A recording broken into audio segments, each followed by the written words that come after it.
Pergunta 7. O que o autor afirma sobre os projetos de pesquisa junto ao CNPq, órgão da CAPES, e as fundações estaduais de amparo à pesquisa, as FAPES?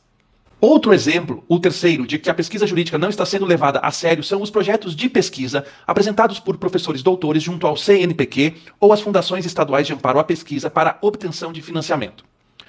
O fato de que a maioria dos projetos de pesquisa dos professores doutores seja rejeitada é grave, provando sua má formação e a baixa qualidade das pesquisas. Pergunta 8. Qual exemplo o autor dá para falar da distância entre a lei e a realidade na sociedade brasileira? Na ciência jurídica, há o predomínio da tradição teórica e metodológica positivista, na qual a dogmática divide o mundo em dois. De um lado, o mundo das normas, estudado pela ciência jurídica. De outro lado, o mundo dos fatos sociais, estudado pelas ciências sociais. A autoafirmação da ciência jurídica, enquanto ciência, se dá apenas com base nessa divisão do mundo em dois, o que permite isolar as normas jurídicas e tratá-las como dados que serão descritos de forma científica.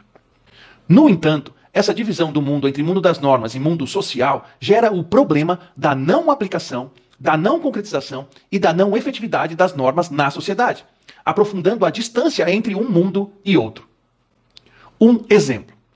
No mundo das normas do direito brasileiro, há a previsão de que o salário mínimo deveria dar conta de todos os direitos sociais, ou seja, educação, saúde, alimentação, trabalho, moradia, transporte, lazer, segurança, previdência social, maternidade, infância e assistência social.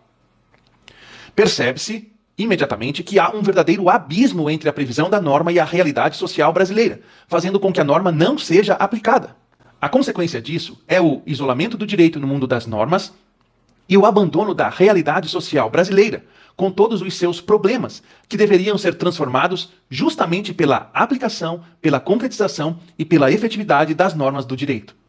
Dessa forma, ao invés de mudar a realidade brasileira pela aplicação, o direito acaba aprofundando os seus problemas, tais como injustiças, impunidades, apropriação, exploração, desigualdade, pobreza, violência e etc.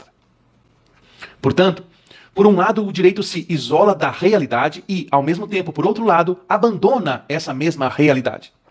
Assim, cabe ao pesquisador problematizar em suas pesquisas os limites da dogmática jurídica e suas principais consequências, a não aplicação do direito e a reprodução dos problemas sociais. Pergunta 9. Qual a posição do autor sobre congressos e publicações científicas? Outro exemplo, o quarto, de que a pesquisa jurídica não está sendo levada a sério é a existência de congressos científicos e de publicações científicas em que a pessoa paga para participar e garantir a publicação do seu artigo. Esse exemplo mostra todo o desvirtuamento da pesquisa, pois instituições, avaliadores, coordenadores, autores, participantes, enfim, todos são cúmplices de um sistema em que a baixa qualidade e a má formação imperam. Pergunta 10. Quais as etapas do processo de pesquisa? E pergunta 11. O que é pesquisa preliminar? Pesquisar é um processo que tem início, meio e fim. No início, temos a pesquisa preliminar. No meio, o planejamento e a execução. No final, a redação. O início da pesquisa preliminar envolve duas etapas: a escolha do tema e a pesquisa das fontes.